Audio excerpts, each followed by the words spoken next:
President Vladimir Putin was visibly angry, saying what happened on the weekend was exactly what Ukraine and the West wanted, a Russia at war with itself.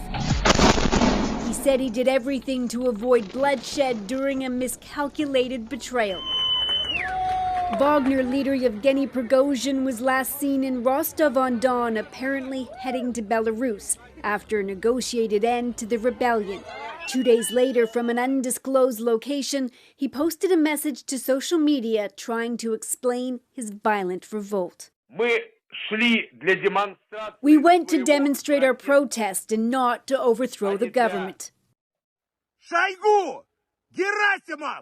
The Wagner leader had been raging against Russian defense officials for months. Where do you think Prigozhin is now? I don't know. Whatever. I don't know. I don't want to know.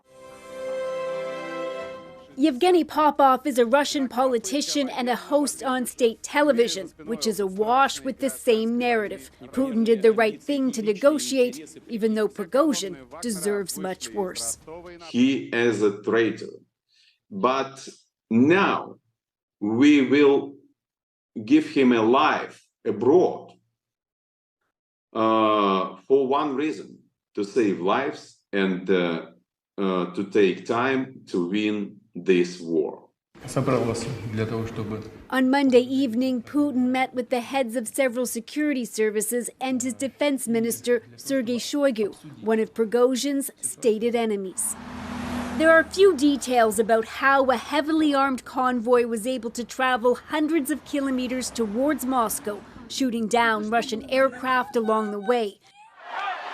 Putin praised the Wagner fighters, saying most of them are patriots.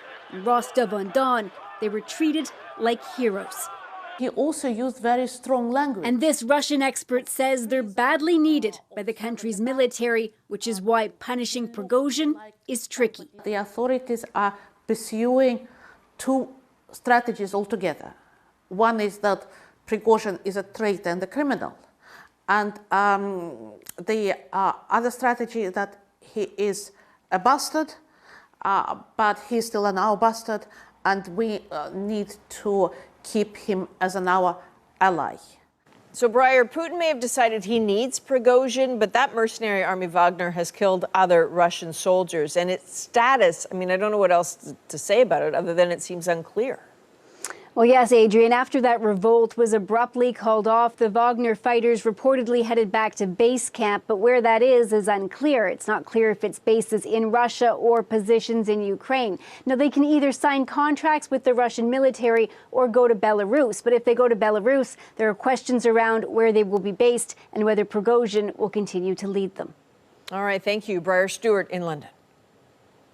So as you heard, the Kremlin was quick to blame the West for the chaos. And as Katie Simpson shows us, that was something international leaders were prepared for. U.S. President Joe Biden chose his first public words carefully, distancing the West from the brief Russian uprising. We made clear that we were not involved. We had nothing to do with it. This was part of a struggle within the Russian system.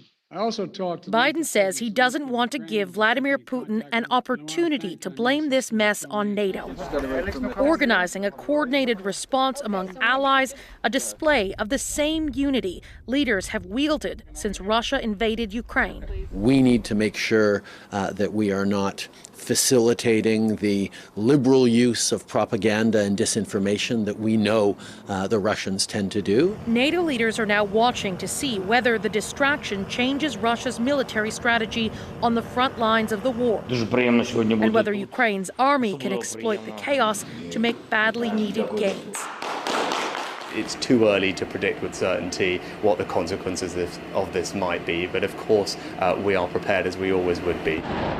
One scenario they are monitoring closely is whether Russia changes its nuclear posture.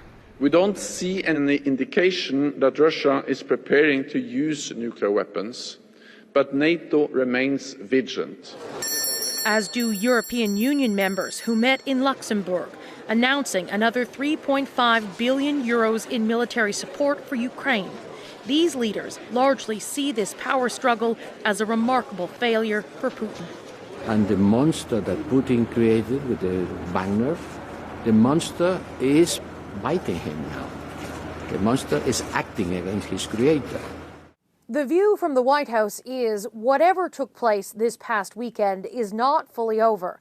U.S. officials were surprised there wasn't more bloodshed and that the best course forward for the West, for now, is to let this play out inside Russia. Katie Simpson, CBC News, Washington.